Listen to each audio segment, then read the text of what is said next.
Muy buenos días.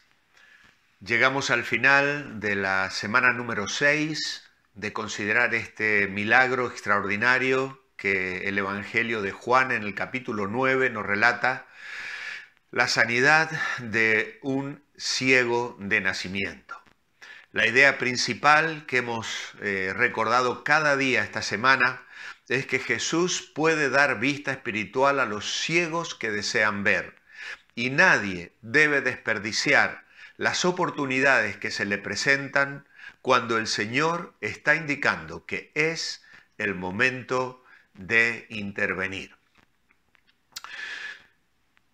El ciego sanado, pues, tuvo que manifestar sus convicciones.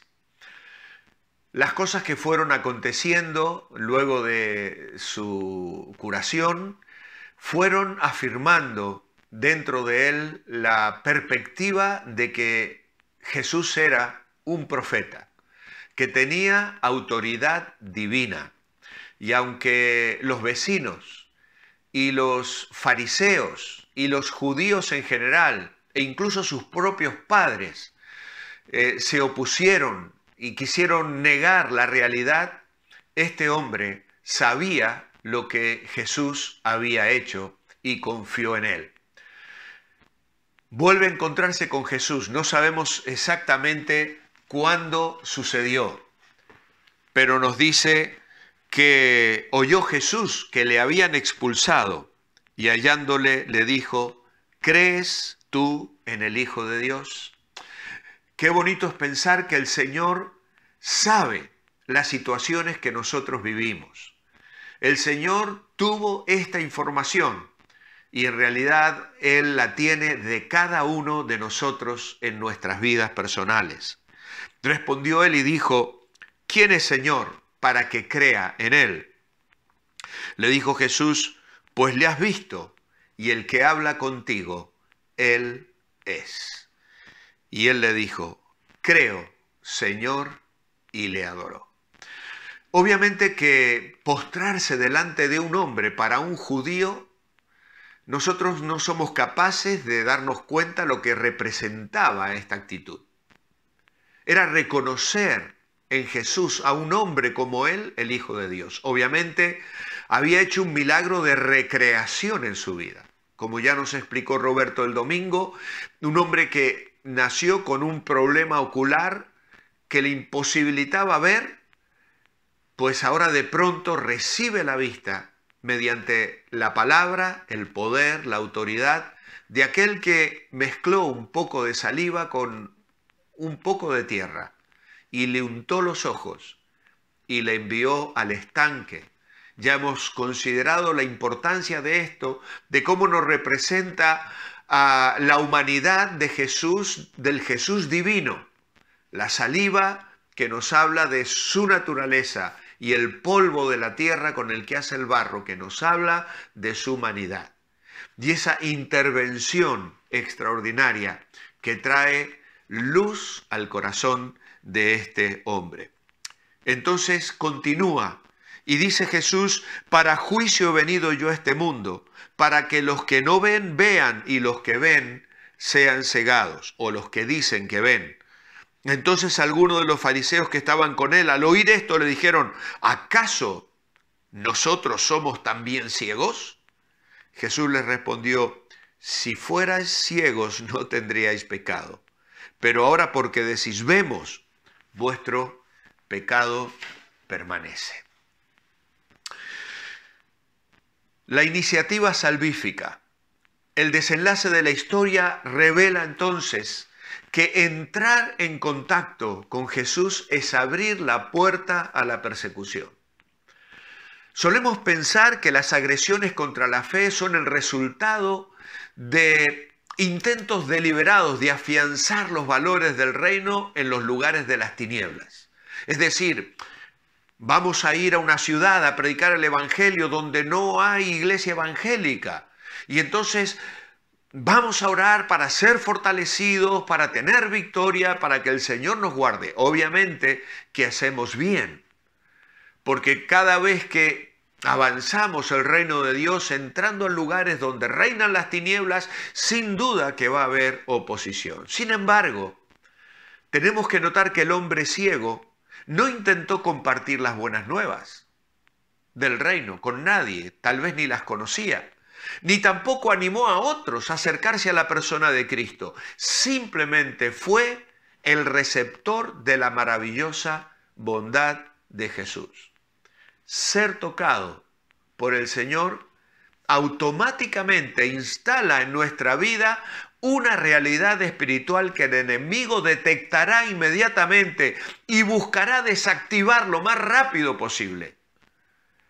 Cuando Dios llega a tu vida, querido amigo, querida amiga, querido hermano en la fe, cuando el Señor obra con poder en tu vida y te bendice de una manera especial, ahí nomás el enemigo intenta desactivar eso. No quiere que experimentes la bendición, no quiere verte crecer espiritualmente, no quiere de ninguna manera que capitalices esa bendición para que redunde en más madurez, en más eficacia en tu vida cristiana. Satanás es muy astuto y trabaja arduamente, es el enemigo de nuestras almas.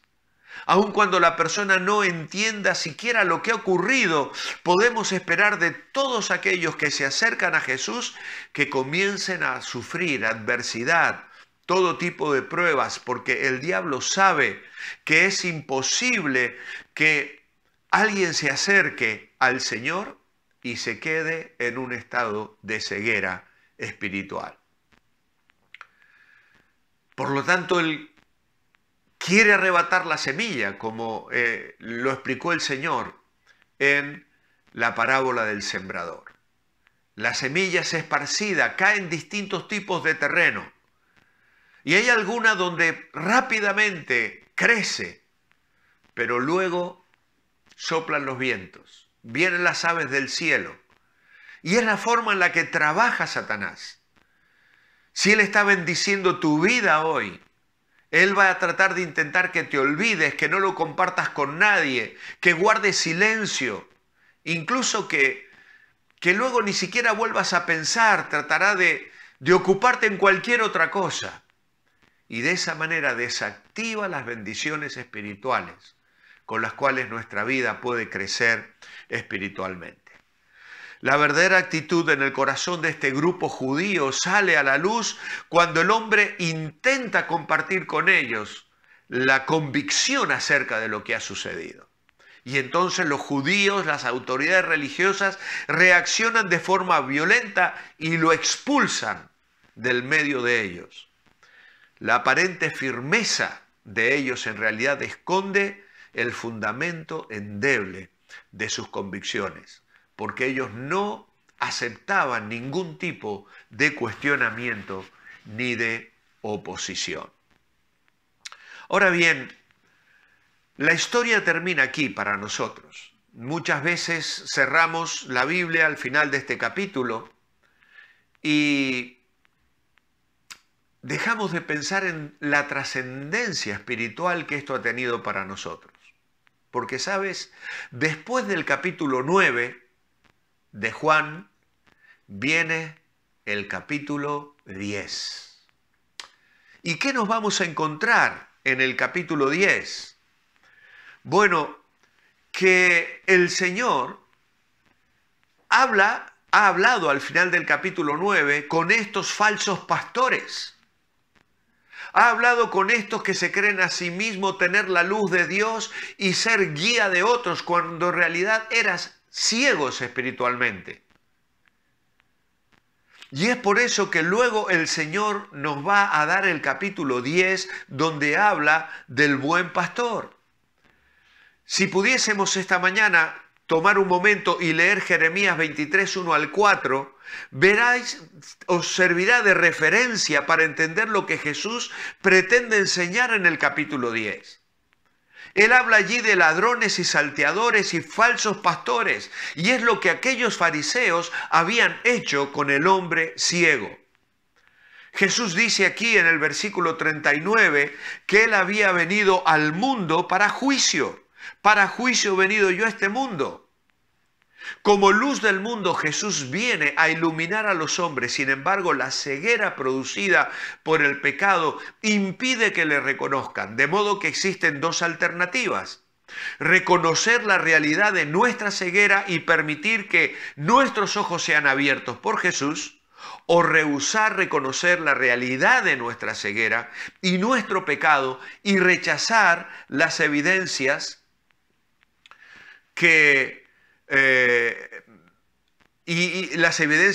del pecado en nuestra vida, y dejar de ver a Jesús como el Hijo de Dios, y entonces quedar bajo el juicio divino. Al decir vemos, como decían estos líderes judíos, nuestra ceguera, nuestro pecado permanece. Ellos se sentían aludidos al escuchar los comentarios de Jesús, quien afirma que su caso es efectivamente de los que pretenden tener discernimiento en el terreno espiritual, aunque su actitud hacia su propia realidad espiritual como hacia Jesús demuestra claramente su ceguera. Y entonces entraremos en el capítulo 10 y allí encontraremos la autenticidad del pastor. De cierto os digo, el que entra por la puerta en el redil de las ovejas, etc. El Señor va a hablar y va a dar una información verdaderamente extraordinaria, hasta que va a afirmar, dar la afirmación del pastor. De cierto os digo, yo soy la puerta de las ovejas. Luego hablará de la actividad del pastor en el versículo 10 al 13. Y finalmente describirá el amor del pastor, que da vida abundante. Amados hermanos, es precisamente esta historia de la sanidad del ciego de nacimiento que va a dar pie para que el Señor muestre la autoridad de pastor, del buen pastor, que viene a dar su vida por las ovejas, que tiene poder para poner su vida y poder para volverla a tomar. Este es el Jesús que alabamos y bendecimos y con el cual nos hemos comprometido. Yo quiero animarles hoy a pinchar en el enlace que he puesto en la descripción del vídeo para alabar al Señor con esta canción que también disfrutamos el domingo pasado en la reunión a través de los medios digitales. Mientras haya aliento en mí, hablaré de tu amor. Oh, que el Señor nos ayude a ser fieles a Él, a dar testimonio, a maravillarnos de lo que Dios ha hecho en nuestra vida, que es la primera herramienta evangelística que tenemos que tener para dar testimonio a aquellos que todavía no le conocen. Mi oración escrita esta mañana es: amado Padre, gracias te doy por este milagro de Jesús. Gracias por el testimonio de este hombre que había sido ciego. Gracias a Jesús por darle esta sanidad y además también por hablarnos del buen pastor. Él vino a dar su vida por personas perdidas como cada uno de nosotros. Gracias por tus cuidados y fidelidad cada día en nuestras vidas. Gracias por esa vida abundante que me has dado a través de tu Hijo, el buen pastor. Te alabo y te bendigo hoy. Amados hermanos, que tengáis muy buen fin de semana. Aprovechad a escuchar desde vuestras casas el culto del domingo, que seguramente será de mucha bendición y que será de base para la última semana, el último de los milagros, la resurrección de Lázaro. Les espero el lunes a las 9:30. Que el Señor os bendiga ricamente.